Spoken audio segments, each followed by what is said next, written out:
नमस्कार मित्रों।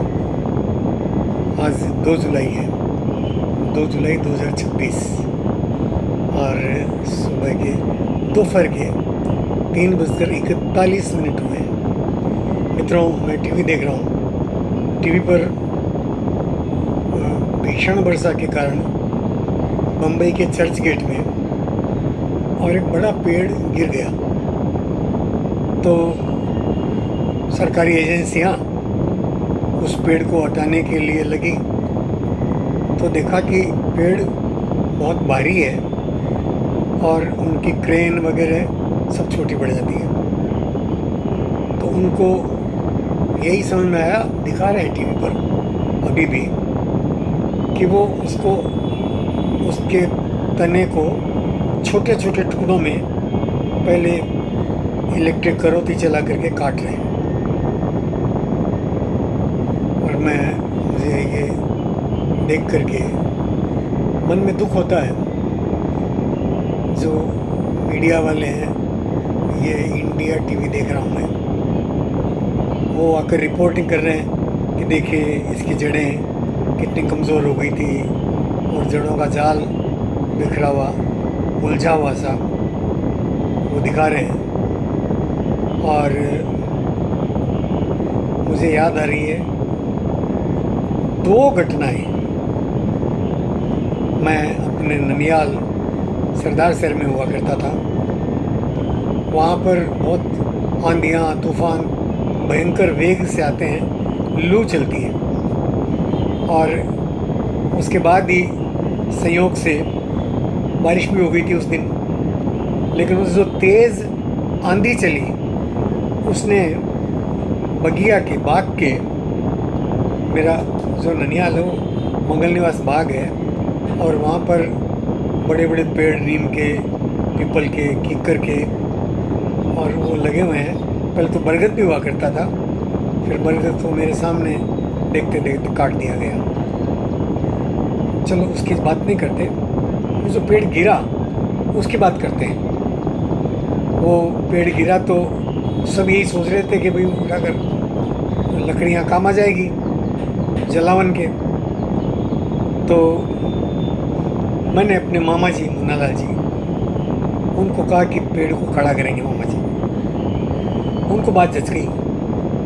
वहीं पर शायद भानु मामा जी थे, विनोद मामा जी थे, मासी लोग थे, बीणा थी, बिमला थी, निर्मला मासी जी थी और मेरी नानियों का भी एक झुंड था बाग में। मुझे याद है झूमर नानी जी और मर्जी नानी जी, कानी नानी जी और झूमर नानी जी मेरी माँ से छोटे थे। उन सबको ये बात जच गई कि पेड़ को वापस खड़ा कर सकते हैं। तो 2-3 लोग बाहर से भी बुला लिए मामा जी ने। संपर्क अच्छा है उनका बहुत। तो सब ने मिलकर के रस्सियाँ ला करके उस पेड़ को और खड़ा किया। खड़ा करके वो जो उसकी जड़ें जहाँ थी उसी मिट्टी को थोड़ा और खोद कर, गीली मिट्टी निकाल कर, फिर उसको उसी जगह पर वापस स्थापित किया, मिट्टी से ढका और शायद 3-4 दिन तक उन रस्सियों को इस तरह टांगा चारों तरफ कि फिर कोई आंधी आ जाए तो पेड़ गिरे नहीं। आज वो पेड़ खड़ा है लहलाते हुए बगिया में शान से। और मैं बूढ़ा होकर के उसको देखता हूँ। मित्रों, तब मेरी शादी भी नहीं होती। मेरी शादी के पहले का एक घटना और बताता हूँ। यही अपना कलकत्ता, मैं कलकत्ते से बोल रहा हूँ। कलकत्ता में मैं योगासन कराने मुरली जी के घर जाता था। मुरली जी मेरे वरिष्ठ, आज तो अभिभावक के नाते हैं, हमेशा से थे। उनके घर पर मैं उनके भाई को, उनके भाई की पत्नी को और वो कराने जाता था साइकिल पर। एक दिन मैंने देखा कि रात को जो आंधी तूफान आया है उससे पेड़ गिर गया। तो मैं अंदर जाकर वो जो योग कराना है उसको बाद में देखेंगे, पहले उनको पूछा कि बड़ी बड़ी रस्सी है क्या, रस्सियाँ 2-3। तो बोले क्या करेंगे? मैंने कहा वो पेड़ गिर गया उसको खड़ा करेंगे। तो हंसे, पहले तो वैसे ही हंसे जैसे मेरे ननियाल में हंसते थे, लेकिन मुझे एक पेड़ का अनुभव था कि खड़ा हो जाता है। तो मेरे बात पर, मेरे कहने के ढंग पर भरोसा किया गया और उस गली के 25 लोग और आ जुटे उस पेड़ को खड़ा करने। अब मेरा रोल तो खाली इंस्ट्रक्शन देने का रह गया। मित्रों, मैं खुशी से हैरान हुआ कि हमने वो पेड़ खड़ा कर दिया। मैं आशा करता हूँ कि आज भी वो पेड़ अपनी पुरानी जगह पर लहला रहा होगा, मस्ती से खड़ा होगा। मित्रों, मैं इस पेड़ को जो बम्बई चर्च गेट में गिरा है, कितना भी बड़ा हो, आज विज्ञान के पास साधन है, क्रेन्स है, एक नहीं 3, 4, 5, 6 लग सकती है, उसको खड़ा किया जाता।